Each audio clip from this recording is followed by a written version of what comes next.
한국의 탈무드 두 번째 책, 저의 책을 가지고 이 시간 은혜 받는 시간을 갖도록 하겠습니다. 페이지 수로는 11페이지 제2장입니다.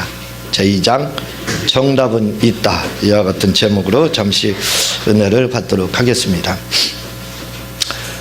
제가 우리 여러분들에게 가끔 말씀을 드리지만 가끔이 아니라 굉장히 자주 드리죠. 다른 분들은 이제 어제도 어떤 분이 이렇게 오셨다 가셨는데 대부분은 뭐라고 생각하냐면 하나님의 사랑을 다 갈급해합니다. 그래서 하나님 사랑을 받고 싶어서 다 몸살이 다 있습니다. 그래서 하나님이 좀 나를 많이 우애해 주시고 사랑해 주시고 나의 관심 갖기를 그렇게 원하고 있습니다. 근데 저는 항상 반대로 말을 하거든요. 그래서 제가 그렇게 사시지 말고 오히려 하나님이 주님이 나를 사랑하시든 안 사랑하시든 나를 박대하시든 거기에는 관심을 갖지 마시라고. 그냥 요즘에는 그 스토커, 옛날에는 10번 찍어서 안 넘어가는 나무 없다 그랬잖아요. 그래서 남자들이 10번 여자들을 찍어서 이제 안에 삼으려고 이제 사귀려고 그렇게 했어요. 근데 요즘은 그것이 법에 걸린답니다. 그러니까 10번 찍으면 10번 찍어서 안 넘어가는 나무 없다. 이게 이제 옛날 속담이 됐어요. 지금은 그게 성희롱에 해당한대요. 그렇게 하면은. 그래서 스토커가 통하지 않게 돼 있습니다. 그런데 우리가 신앙생활하면서 저는 무슨 생각을 갖느냐면 우리는 예수님의 스토커가 돼야 되지 않느냐. 좀 예수님이 나를 10번 찍기를 기다리지 마시고 우리가 예수님을 좀 10번 찍으면 어떻게 했느냐 이 말입니다. 좀 그렇게 신앙생활을 반대로 했으면 좋을 것 같아요. 그런데 그러면 예수님을 우리가 사랑을 받는 거에서 전환이 되는 겁니다. 하는 걸로 전환이 되거든요. 이렇게 바뀌는 데는 근본적인 생각이 바뀌지 않으면 안 됩니다. 그 근본적인 생각이라는 것이 뭐냐면 바로 믿음에 관한 문제예요. 그래서 믿음을 하나님의 것이다 라고 생각하시면 우리는 먼저 시간에도 말씀을 드렸지만 끊임없이 기다려야 됩니다. 하나님의 사랑도 아니 내가 죄인이고 부족한 내가 어떻게 예수님은 사랑할 수 있고 그분은 안아줄 수 있고 내가 어떻게 그분의 심장 안에 있고 그분의 목걸이가 될 수 있느냐 이거예요. 그렇게 될 수 없다고 생각하게 됩니다. 감히 그런 생각 들잖아요. 들결하고 우리가 아무리 회개를 많이 한다고 해도 하나님의 빛에 비추어 때는 그게 얼마나 참 가짜나겠습니까? 사실 아무리 회개한다고 해서 그게 깨끗이 될까요? 주님이 일방적인 의에 대한 선포가 있었기 때문에 우리가 깨끗해진 거지. 그러니까 그런 생각을 가지고 있으면 항상 하나님께 다가가지를 못합니다. 하나님 예수님 주의를 배회할 수밖에 없고 머뭇거릴 수밖에 없어요. 그러나 믿음의 전환이 이루어지게 되면 달라집니다. 지금까지는 하나님이 어떻게 해주시기를 기다렸지만 이제는 달라진다. 내가 하나님을 어떻게 하면 되는 거예요. 내가 하나님 앞에 다가갈 수 있고 내가 우리 예수님 앞에 사랑을 고백할 수가 있는 겁니다. 그래서 가장 행복한 사람이 누구냐, 또 행복한 신앙생활을 하는 사람이 누구냐 할 때 저는 짝사랑하는 사람이다 이렇게 말씀을 드리잖아요. 그래서 신앙생활은 짝사랑해야 된다. 사랑을 받고 확인하려고 할 생각하지. 그렇게 그런 마음을 품을 때 벌써 불행이 오는 겁니다. 우울증이 오는 거예요. 우울해져. 저 사람을 하나님이 더 사랑하는 것 같아. 저 사람을 더 사랑. 그런 비교의식이 든단 말이죠. 그게 아닙니다. 주님이 나를 꿀밤을 주든 박대를 하든 보기 싫다 하든 관계없어요. 그냥 내가 파고드는 겁니다. 좋다고. 그거 어떻게 하겠습니까? 그게 10번 찍어서 사람한테 그러면 요즘은 법적으로 문제가 되지만 주님이 그거 문제 삼지 않습니다. 오히려 주님이 더 기뻐해요. 그러니까 우리가 예수님 앞에 그렇게 다가가야 돼. 그런데 여기에 터닝 포인트가 될 수 있는 것이 뭐냐면 바로 예수님을 이렇게 우리가 받으려 가다가 이제 예수님에게 사랑을 행하고 그분에게 다가갈 수 있는 것이 그 근본 변화가 어디에서 오냐면 바로 믿음의 변화가 와야 된다 이거죠. 믿음의 변화가 오게 되면 하나님의 것이다 해서 하나님께, 물론 하나님의 것은 하나님의 거고 제 건 제 거라고 말씀을 드렸죠. 하나님의 거라고만 생각을 하게 되면 그러면 우리는 더 이상 머뭇거리고 아무것도 진척해 나갈 수가 없습니다. 그러나 나의 믿음은 나의 것이다. 내가 나의 믿음을 가지고 우리 예수님과 말씀을 믿는 거예요. 그렇게 나가게 되면 세상에 무서울 게 하나도 없습니다. 두려울 게 하나도 없어요. 어디든지 달려갈 수 있습니다. 문제될 게 아무것도 없어요. 제가 말씀을 드렸지만 그렇게 되는가, 이렇게 바뀌는가, 뭐가 된다고요? 세상 말로 하면서 겁대가리 상실된 사람처럼 그렇게 바뀌더라 이거죠. 이게 정상적인 신앙생활입니다. 기독교인들은 다스리고 정복하라고 했어요. 머뭇거리고 눈치 보고 있으라고 하지 않았습니다. 그러나 하나님 사랑 받아야죠. 믿음 하나님 주셔야 돼. 언제까지 그렇게 할 수 있느냐 이거예요. 아니라 이겁니다. 그래서 하나님의 믿음은 하나님의 것이고 내 믿음은 내 믿음을 가지고 하나님께 나아가는 거예요. 비슷해오라고 그랬잖아요. 사실을 인정하는 거, 그게 믿음이라고 했지 않습니까? 그걸 가지고 나가게 되면 뭐 하나 걱정되는 게 없어요. 문제가 있다 할지라도 아무 염려가 없습니다. 사람들은 뭘 이야기를 하냐면 문제를 만났을 때 대부분 그렇게 말합니다. 답이 없다. 이건 정답이 없어. 답이 없어. 그럽니다. 하나님으로부터 하나님의 믿음이니까 믿음을 받고 하나님의 사랑을 받고 하려면 하나님의 뜻이 하지요 하면 뭐가 돼요? 그래요. 맞습니다. 그렇게 되면은 하나님의 뜻이 하지요. 하나님의 뜻대로. 그런데요, 이 뜻대로라는 말이 신약 성경에 6번이 나옵니다. 많이 나오는 게 아니에요. 뜻은 30몇 번이 나와요. 그러나 하나님의 뜻대로, 아버지의 뜻대로 해서 총 6번이 나옵니다. 신약 성경에. 구약에는 한 번도 안 나와요. 저는 이 컴퓨터로 찾기 때문에 다 찾아보면 다 나옵니다. 몇 번 나오는지까지 나오거든요. 그런데 그 중에서도 카타로 되어 있지 않고 델레마라고 되어 있는 하나님의 뜻이라고 하는 것, 블루마이하고 하나님의 뜻이라고 되어 있는 델레마를 찾아보면요, 두 번밖에 안 나옵니다. 2번밖에. 너무 놀랍죠? 엄청나게 많이 나올 것 같죠? 근데 의외입니다. 원어상으로는 그렇게 나오지 않고 있어요. 2번밖에 정확하게 원어상으로 말하는 하나님의 뜻은 신약 성경이 2번밖에 안 나와요. 하나님의 뜻대로 이 말이에요. 우리가 생각하기에는 꽉 차 있을 것 같은데 전혀 그렇지 않습니다. 그러니까 하나님의 뜻을 기다리고 이렇게 하면 어느 세월에 문제 해결하겠느냐 이거예요. 그렇지 않다 이겁니다. 인생에는 반드시 문제에는 답이 있습니다. 그 답을 찾아가는 첫걸음이 뭐냐? 믿음의 전환이 필요하다 이거예요. 예. 하나님의 사랑을 받는 게 아니라 내가 하면 되고 하나님 믿음 주셔야, 아니에요. 내 믿음을 가지고 하나님을 믿는 거예요. 말씀을 믿고 나가면 어떤 문제든지 바로 해결할 수 있게 된다는 거죠. 그래서 바로 인생의 답을 바르게 우리가 찾기를 원하면 뭘로다? 믿음의 전환이 있어야 됩니다. 그래서 믿음에 반드시 인생에는, 답에는, 문제에는 반드시 답이 있다 이거죠. 제가 여러 번에 걸쳐서 말씀을 드리지만 답이 없는 문제는 문제 자체가 이미 문제가 아닙니다. 그 출제를 잘못한 거예요. 그래서 그런 경우는 답이 없는 문제를 하면 전체 다 맞게 하든지 그렇게 해야 돼요. 아니면 다 X를 하게 하든지. 그리고 그 출제위원은 아마 징계를 받을 겁니다. 왜? 잘못냈거든요. 똑같아 이겁니다. 모든 문제에는 우리가 보기에는 답이 없어 보여요. 답이 없는 게 아닙니다. 제가 누누이 말씀을 드리지만 답이 없는 것이 아니라 답이 너무 많다 이거죠. 여러 답들이 있다 이거죠. 답이 많기 때문에 어떤 답을 선택해야 될지 오히려 고민이 되는 겁니다. 인생에는 반드시 답이 있습니다. 저는 사람들이 답이 없다, 난해구절 하는 소리를 하며 고민하는 소리를 들을 때마다 답답해합니다. 왜냐하면 인생에 반드시 답이 있기 때문입니다. 답이 없는 문제는 없습니다. 그렇죠. 답이 없는 문제 없다 이거죠. 반드시 문제에는 답이 있습니다. 고양이가요, 궁지에 물렸습니다. 궁지에 물린 고양이의 답은 뭘까요? 쥐가 고양이한테 궁지에 물렸습니다. 궁지에 물린 쥐가 행할 수 있는 답은 뭐냐 이거예요. 우리 교권에 잘 나와 있습니다. 뭐냐면 고양이를 문다고 그랬어요. 무는 게 답입니다.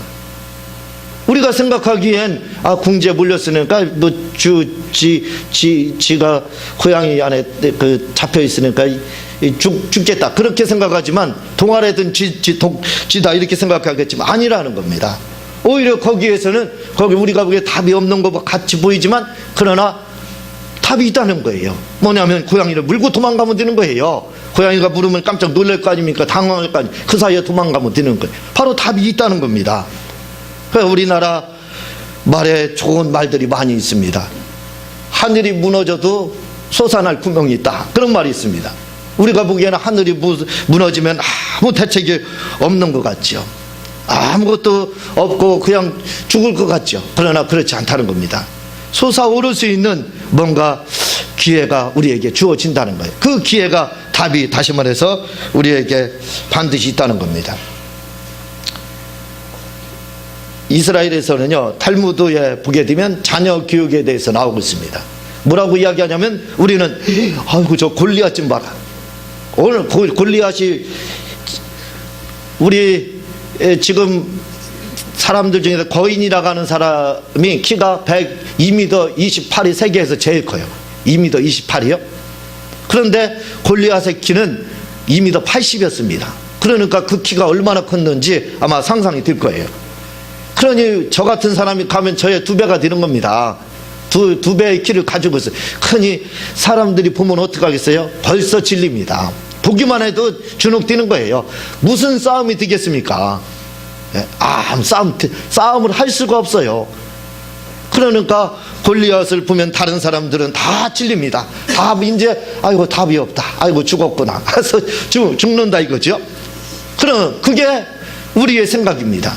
그러나 이스라엘은 자녀들을 가르칠 때 뭐라고 가르치냐면 이렇게 가르친다고 합니다. 골리앗이 너무 크기 때문에 아무렇게나 돌을 던져도 골리앗은 맞아 죽을 수밖에 없다. 그렇게 가르친다는 거예요. 이게 맞는 겁니다. 바로 답이 있다는 거예요. 사람들은 골리앗이 크기 때문에 아이고 나 죽었다 하지만 반대라 이거죠. 크기 때문에 던지면 어디 던지든지 잘 맞는다 이거죠. 목표가 크기 때문에. 이스라엘은 자녀들에 대해서 그렇게 바로 답이 있다를 가르치는 거예요.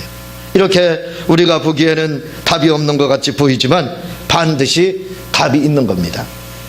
제가 저번 주에 월요일 날은 또 갑자기 급체가 와가지고 그래 한 이틀 정도 이렇게 고생을 했는데 또 급체해서 이제 그 문제를 해결했습니다. 흰봉숭아물을 먹고 또 선포를 하고 해가지고 이틀 만에 그 문제를 해결을 했어요. 나섰어요. 근데 낫고 나서 또 요즘 환절기 때라 감기 걸리는 사람들이 아마 많을 겁니다. 감기가 있었는지 뭐 했는지를 모르겠어요. 약간의 미열이 있어요. 그래서 추운 거예요. 약간 으시시 춥고 그러는 겁니다. 근데 이제 어제 어느 분이 오신다고 2시 정도에 이렇게 오신다고 3시까지 이렇게 오신다고 해서 그분을 기다리고 있었습니다. 청소를 다 끝내놓고 교회 청소를 다 끝내놓고 그분을 기다리는데 그분이 조금 늦게 오는 거예요. 언제 그 연락도 없고 조금 늦는 거예요. 3시 한 25분 정도에 왔습니다. 그래서 뭐 할까?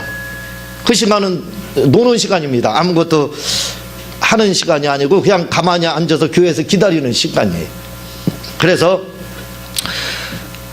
내가 미열이 있는 거에 대해서 그냥 자동으로 그냥 낫겠지 뭐 이 정도 해가지고 기도도 안 했습니다. 그냥 내비뒀습니다. 방치했습니다. 그냥 그렇게 하면 낫을 것 같아서 그냥 수수방관했어요. 그랬는데도 불구하고 이게 안 낫는 거예요. 아유 그러면 됐다. 그러면 내가 기다리는 이 시간에 내가 그거로 해서 기도를 좀 해야 되겠다 해가지고 3시부터 25분까지 그분이 오기 전까지, 그러니까 언제 올지는 모르는 거예요. 올 때까지 내가 어쨌든 남는 게 시간이니까 그냥 시간 무료하게 그냥 보낼 수 없으니까 내가 이 시간에 그냥 알차게 보내야 되겠다 해서 마침 잘 됐다 그래가지고 제가 기도를 하기 시작했습니다. 내 머리에다 손을 얹고 이렇게 계속해서 반복해서 했습니다.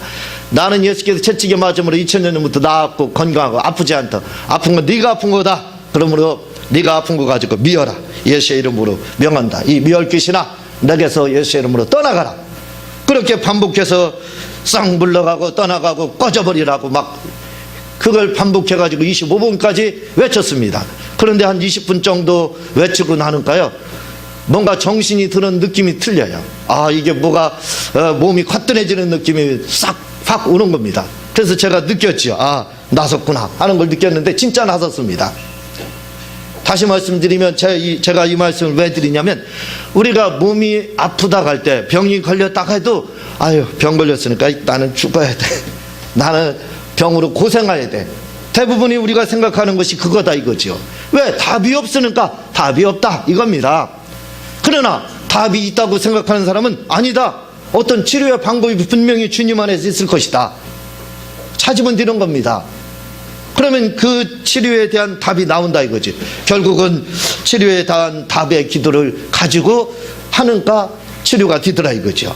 마찬가지입니다. 이렇게 인생에는 반드시 답이 있다 이거죠. 답이 없는 문제는 없다 이거죠. 출제 자체가 잘못된 겁니다. 그러니까 하나님도 우리에게 문제를 주실 때 너 한번 고생 좀 해봐라, 너를 내가 골탕 먹이려고 하는 거다 하고 마귀처럼 굴지 않는다 이거죠. 하나님은 마귀가 아니십니다. 그분은 좋으신 분이십니다. 그런데 우리는 하나님을 마귀처럼 생각한다. 그렇지 않다 이거죠. 그분은 마귀가 아니십니다. 다시 말하면 마귀는 답이 없는 문제를 줘요. 그렇지만 하나님은 마귀가 아니시기 때문에 답이 있는 문제를 줘요. 그것도 연단을 해서 정금같이 나아가게 하기 위해서, 성장을 위해서 우리에게 잠깐의 연단 테스트를 허락해 주시는 것 뿐입니다. 그래서 고린도전서 10장 13절에 뭐라고 이야기를 해? 사람이 감당할 시험밖에는 너희에게 당할 것이 없나니 오직 하나님 미쁘사 너희가 감당치 못할 시험당함을 허락지 아니하시고 시험당할 즈음에 또한 피할 길을 내사 너희로 능히 감당하게 하시느니라. 이렇게 말씀을 하고, 이 말씀을 여러분들이 이를 같이 보면서 뭔 생각을 했습니까? 무슨 생각을 했어요? 그냥 복잡하게 해석할 필요가 없어요. 아, 오늘 말씀에 넣어서 적용해서 해석을 하고 뭐예요? 시험, 피할 길이 있다는 겁니다. 피할 길 없는 시험 안 준다. 무슨 말이에요? 항상 시험에는 답이 있다는 겁니다. 하나님은 마귀가 아니시기 때문에 뭐라고요? 바로 답이 있는 문제를 주신다는 거예요. 피할 길, 그게 답 아닙니까? 공격할 수 있는 답을 하나님 반드시 주신다는 거예요. 제가 이 말씀을 굉장히 많이 인용했던 적이 있습니다. 그것은 언제냐면, 제가 군생활 하면서 수많은 우리 젊은 군인들을 상담했었습니다. 그때 좌절과 절망 가운데 있고 문제사병들이 있을 때 그들 앞에서 이 말씀을 가지고, 야, 하나님은 피할 길이 있고 감당치 못할 시험을 하지 않는다. 네가 이렇게 어려운 것은 감당할 수 있기 때문에 이렇게 하셨다 해서 위로했던 것을 기억을 제가 합니다. 이렇게 하나님은 우리에게 답이 없는 문제를 출제하시지 않는다 이거죠. 반드시 문제에는 답이 있다 이겁니다. 그래서 어떤 사람들은 답이 답이 없으니까 죽어야지 해서 자살합니다. 그들은 그 자살하는 것이 답인 줄 그렇게 알고 자살을 하지만 결국은 그 자살로서는 해결되는 문제들이 아무 문제도 없더라 이거죠. 뒤에 보면 12페이지에 보면요, 또한 제가 경험한 바에는 당시에는 문제에 압사당해 죽을 것 같은 산더미 같은 문제도 지나고 나면 아무것도 아니었고, 또한 그 문제였던 것이 오히려 전화위복이 되어 복으로 다가오는 것을 체험하게 됩니다.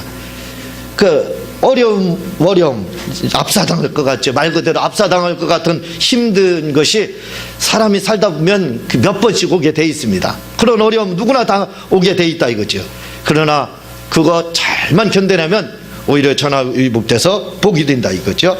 인간사 세웅지마라는 말이 있습니다. 좋은 일이 있으면 나쁜 일이 있어 일이 다가올 수 있고, 나쁜 일이 결코 나쁜 일로만 끝나는 것이 아니라 후에 그것이 좋은 일의 계기가 된다는 말입니다. 예, 세웅지마 잘 알고 있죠. 나쁜 것이 나쁜 게 아니라 그게 후에 전화위복이 돼서 좋은 일로 되는 것들이 많이 있더라 이거죠. 저도 어려움을 겪어봤기 때문에 안다 이거죠. 근데 여러분, 진짜 힘들고 어려움을 겪을 때 방법이 있습니다. 그것은 뭐냐면, 여기 책에서 지금 말씀을 하고 있지만 가장 어려운 문제를 돌파해 나가는 방법은 의외로 간단합니다. 그것은 가만히 서서 그 사태를 관망하는 것입니다. 그러면 시간이 다 해결해 줍니다. 그런데 우리는 문제를 만나면 하나님보다 먼저 서두릅니다. 그래서 결국 문제의 답을 찾지 못하는 것입니다. 답을 찾지 못하는 문제 이유가 뭐냐? 관망할 줄을 모른다. 관망하는 것이 답인데 우리는 너무 서두른다 이거죠. 감정이 앞선다 이거죠. 그래서 답을 놓치게 된다는 겁니다. 저도 잘못된 투자로 인해 2002년 카드 대란 때 6천만 원의 빚을 지고 작은 집 한 채를 날렸습니다. 이 부분에 대해서 말씀을 드렸었죠. 그리고 약 8년이라는 기간 동안 신용불량으로 살았습니다. 물론 지금은 다 갚았지만 말입니다. 그때 목사가 아니면 자살하고 싶은 마음이 들 정도로 어려웠습니다. 이런 마음이 누구나 들어요. 저만 그런 게 아닙니다. 그러나 그 고비를 그냥 간망하며 하나님의 처분을 기다리며 머물러 있다 보니 자동적으로 그것이 전화위복이 되어 오히려 복이 되었습니다. 예, 오히려 나를 압사당하려고 했던 문제들이요, 그 문제들이 후에는 가만히 지나고 나서 보니까 그게 복으로 되는 겁니다. 그 복으로 어떻게 됐는지가 이제 그 밑에 줄에 나오고, 저희 식구는 7식구입니다. 저희 가족이 5명이고 우리 누님과 또 아들까지 해서, 누님 아들까지 이렇게 해서 7식구입니다. 이 많은 식구를 먹여 살리는 것이 저에게는 최대 관건이었고 두려움이었습니다. 그런데 신용불량을 맞은 것입니다. 말도 못하는 두려움과 공포 가운데 있었지만 주님을 의지하는 믿음으로 버티고 견뎌냈습니다. 그러면서 우리 아이들에게 한 얘기입니다. 온 식구를 모아놓고 이렇게 말한 적도 몇 번 있었습니다. 아빠는 목회를 하기에 지금 돈이 없다. 그러므로 앞으로 너희들 용돈도 줄 수 없고 더 나아가 학교를 못 다닐 수도 있다. 왜냐하면 돈이 없기 때문이다. 그래도 목회는 그만둘 수 없다. 미안하다 하고 말입니다.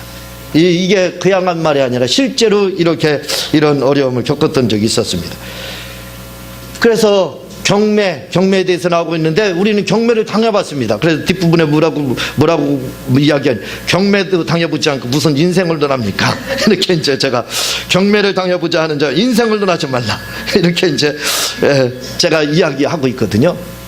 경매를 당해봤어요. 우리가 지하에 있을 때 세상에 경매가 뭔지를 몰랐습니다. 그런데 몇 명이 오더라고요. 날짜가 되니까 안 올 줄 알았어요. 아이, 설마 뭐 가져갈 것도 없는데 누가 와서 이걸 낙찰해 갈까. 그리고 나는 직접 와가지고 경매하는지도 몰랐어요. 그런데 경매하시는 그 관계자들하고 그 사업하시는 분들이 몇 분이 이렇게 갑자기 오시더라고요. 오시더니 그 앞에서 경매를 하는 겁니다. 그게 총 얼마 나왔냐면, 경매가 우리가 이것저것 붙여놨지만, 빨간 딱지를 붙여놨지만 가져갈 게 워낙 없으니까 18만 원 나왔어요. 총 18만 원. 그러니까 거의 없었던 거예요. 컴퓨터 한 2개 하고, 그 다음 가스레인지인가 그거 하고. 결국 그거 이제 경매로 나왔는데, 그래서 야, 이건 낙찰이 안 될 것 같다 라고 했는데, 그거 누가 가져가더라고요. 낙찰을 하더라고요. 깜짝 놀랐습니다. 그런 경매를 한번 당해봤기 때문에 그 심정을 잘 알아요. 그러니까 물질적으로 다 집 앞까지 와서 실제로 한번 당해봤습니다. 그러니까 물질적인 어려움도 이렇게 잘못된 투자로 인해서 결국은 신용불량이 되고, 그걸로 인해서 경매까지 이렇게 왔습니다. 그리고 나서 경매 당하고 그걸로 끝났느냐? 끝나지 않았어요. 6천만 원을 채워야 됩니다. 끊임없이 통지서가 날라와요. 어디서 나오냐면 희망모아라는 곳이 있어요. 거기서 끊임없이 날라와가지고 경매 며칠까지 안 하면 경매 다시 들어갑니다. 며칠까지 안 하면 변상하지 않으면 다시 경매 들어가. 근데 그 이후에는 경매가 안 들어오더라고요. 경매가 들어오지 않았는데, 그런데 이런 어려움을 겪으면 큰일 났다 라고 생각할 수 있을지 모르지만, 이걸 우리는 역으로 활용했습니다. 이것을 복으로 좀 만들어 봐야 되겠다. 우리가 이런 지금 희망모에서 경매 들어온다고 하니까 이걸 역으로 한번 활용해 봐야 되겠다. 그러면 우리 아이들 학업을 무료로 시킬 수 있겠다. 그런 생각이 드는 거예요. 그래서 아이들 학업을 무료로 시키기 위해서 우리가 한 일이 있습니다. 무슨 일을 했냐면, 그 경매 통지서, 고지서가 날라오거든요. 그거 가지고 학교에다 제출을 했어요. 그래서 제출을 하니까 우리 애들 급식비 무료되지요. 거기다 등록금까지 무료로 해가지고 우리가 그냥 아이들 돈 하나 안 드리고 우리 애들은 다 아주 잘 이렇게 키웠습니다. 그 국가에서 도와줬어요. 저는 그래서 뭐라고 말을 하냐면, 이게 참 신용불량된 게 하나님께 감사하다고, 이게 신용불량된 게 하나님의 은혜다라고 했습니다. 왜냐하면 그것 때문에, 그러지 않으면 우리가 무슨 돈이 있어서 아이들 등록금 지불하고, 그리고 또 급식비도요 한 명 정도는 감당하기 쉽겠죠. 한 3명 4명 돼봐요. 이게 쉬운 게 아닙니다. 이게 작은 돈이 아니에요. 3만 얼마씩 나가지만 이게 작은 돈이 아니에요. 매달 그렇게 나간다고 생각해요. 그러나 다 그냥 그냥 통과하듯이 다 문제가 자동적으로 다 해결이 됐어요. 그래서 오히려 이 경매 때문에, 경매 이 통지서 이것 때문에 오히려 우리는 아이들을 잘 이렇게 교육을 시킬 수 있어서 오늘까지 이렇게 잘 교육을 시켰습니다. 그러니까 가만히 생각해 보자 이거죠. 진짜 이 세옹지마가 맞습니다. 어려운 것이 과연 어려운 거냐 이거예요.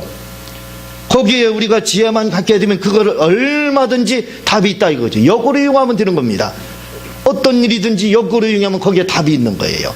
제가 군에서 군중사병을 했다고 여러 번에 걸쳐서 말씀을 드렸습니다. 당시에 제가 대대군중병으로 단독 목회를 했어요. 이건 쉬운 게 아닙니다. 2등병 달고 그것도요.